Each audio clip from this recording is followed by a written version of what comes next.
Alors la première application de la dérivée, c'est de pouvoir déterminer exactement une tangente, c'est-à-dire de pouvoir calculer une équation d'une tangente en un point de la courbe. Par exemple, ici, je prends la fonction qui a x de x carré, la représentation graphique, c'est la parabole en vert, et on sait que la tangente au point A d'abscisse petit a, ici c'est 1, eh bien, son coefficient directeur, c'est le nombre dérivé. Donc, connaissant le nombre dérivé et sachant que la tangente passe par le point A, je peux déterminer exactement une équation. Donc, on va voir un exemple de calcul. Alors, prenons la fonction f de x égale x carré. Et sa dérivée est f' de x égale 2x. Bien, on veut la tangente à la courbe au point d'abscisse 1. Donc, j'ai f de 1 égale 1 et f' de 1, je remplace x par 1 dans la dérivée, ça me donne 2. On sait qu'une équation de la tangente, en général, formule générale d'une équation d'une tangente en petit a, c'est y égale f de a plus f' de a facteur de x moins a. Ça, c'est une formule générale, hein, je l'ai déjà expliqué. Quand on connaît un point d'une droite grand A, on va dire, et le coefficient directeur de cette droite petit m, on sait qu'une équation de cette droite, c'est y égale yA plus m facteur de x moins xa. Ici, yA, c'est f de a, et petit m, c'est f' de a. Et xa, c'est petit a. Donc ici, ça me donne, dans cet exemple-là, ça me donne 1 plus 2 facteurs de x moins 1. Je développe, ça fait 2x moins 1. Donc j'obtiens ici une équation, je dis une, hein, puisque c'est ce qu'on appelle l'équation réduite, c'est une équation de la tangente au point d'abscisse 1. Donc on va tracer cette tangente maintenant, puisqu'on a une équation de cette tangente. Donc voilà, donc ici j'ai le point A de la courbe d'abscisse 1 et une équation de la tangente en A. Donc pour pouvoir tracer cette droite, j'ai pris le point A et j'ai pris le point d'abscisse 0. Donc si je remplace x par 0, ça me fait moins 1 ici. Donc je trace ici la droite. Et ça, c'est la tangente à la parabole au point d'abscisse 1. C'est ce qu'on a vu tout à l'heure. Et ça, je pourrais le faire en n'importe quel point de la courbe. Donc ici, c'est la première application d'une dérivée, c'est de pouvoir déterminer et donc tracer exactement une tangente en un point de cette courbe. On va voir une deuxième application du nombre dérivé. La deuxième application, c'est l'approximation affine au voisinage d'un point. Alors, qu'est-ce que j'entends par approximation affine ? Ici, j'ai toujours le point A d'abscisse 1 de la courbe et ce que je vais faire, je vais zoomer. Alors, je vous rappelle, hein, quand on zoome, à un moment donné, la tangente et la courbe semblent confondues. J'ai déjà expliqué ça dans une vidéo. Ça veut dire que si je prends ici, par exemple, j'ai ici le point A d'abscisse 1, et si je prends ici le point d'abscisse 1,2, j'obtiens un point de la courbe ici d'abscisse 1,2 et un point de la tangente d'abscisse 1,2. Eh bien, les deux ordonnées sont très proches. Et en fait, plus je zoome, je vais continuer les zooms, plus je zoome, vous voyez, là j'ai tellement zoomé, j'ai pris 1,05 ici, vous avez 1,05. Je prends donc les deux points en question, l'un de la droite et l'autre de la courbe, tous les deux d'abscisse 1,05, eh bien les deux ordonnées sont très proches. Alors, on va voir ce que ça veut dire au niveau du calcul. Alors regardons ce que ça donne au niveau du calcul. ici, voici ma situation. J'ai donc ma courbe, j'ai une tangente ici au point d'abscisse petit a, et j'ai pris ici un point, une abscisse proche de petit a. Donc j'ai noté a plus h est petit.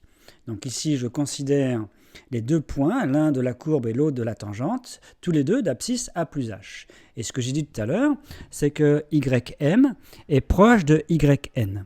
Alors yn, c'est le point de la courbe d'abscisse a plus h, donc c'est f de a plus h. Donc ça, c'est yn. Maintenant, ym.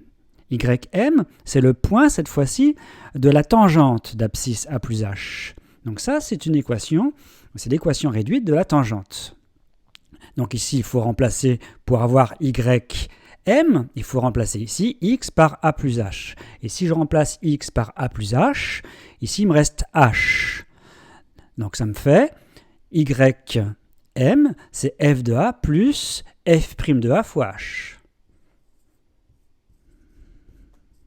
Je vais écrire comme ça, h fois f' de a. Donc, une approximation de f de a plus h, c'est f de a plus h fois f' de a. H étant petit. Plus h est petit, plus cette quantité est proche de celle-ci. Ça donne une approximation de cette ordonnée. On parle d'approximation affine, puisque vous voyez ici, c'est une fonction du premier degré en h, une fonction affine en h. Alors, on va le voir maintenant, ce que ça donne avec différentes fonctions et avec différentes valeurs de a. Alors voilà, dans le cas où je prends la fonction f de x égale x carré, f' c'est 2x et a c'est 1. Je vais appliquer cette formule-là. Donc ça me fait f, alors f, je ne vais pas mettre f, je vais, comme c'est la fonction carré, ça fait 1 plus h au carré, ça c'est le f de a plus h, c'est à peu près f de a, ça veut dire 1, plus h fois f' de 1, donc ici plus 2h.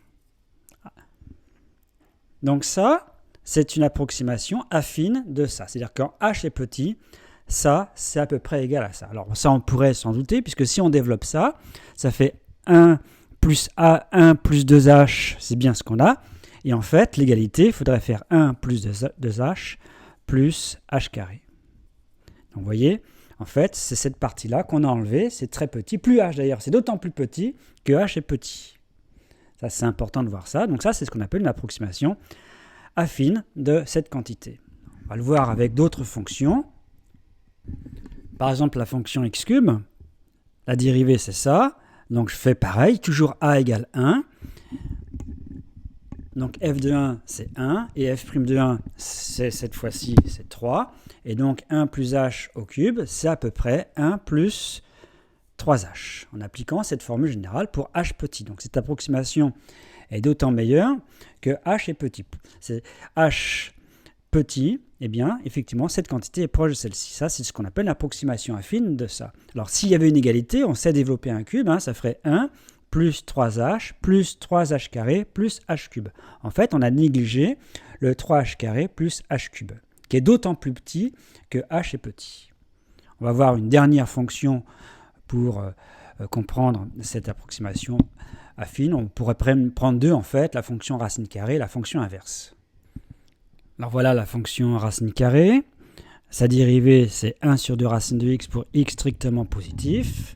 Donc je prends a égale 1, toujours pareil, et ça me donne f' de 1 égale 1 demi. Et donc l'approximation, ça me fait, donc je fais f de a plus h avec a égale 1, ça fait racine carrée de 1 plus h, c'est à peu près égal à, eh bien, 1 plus 1 demi de h, pour h petit. Plus h est petit, plus cette approximation est meilleure. Voilà. Maintenant, je le fais directement. Si je prends f de x égale 1 sur x, la dérivée, c'est moins 1 sur x carré. Donc j'ai f' de 1, cette fois-ci, c'est moins 1.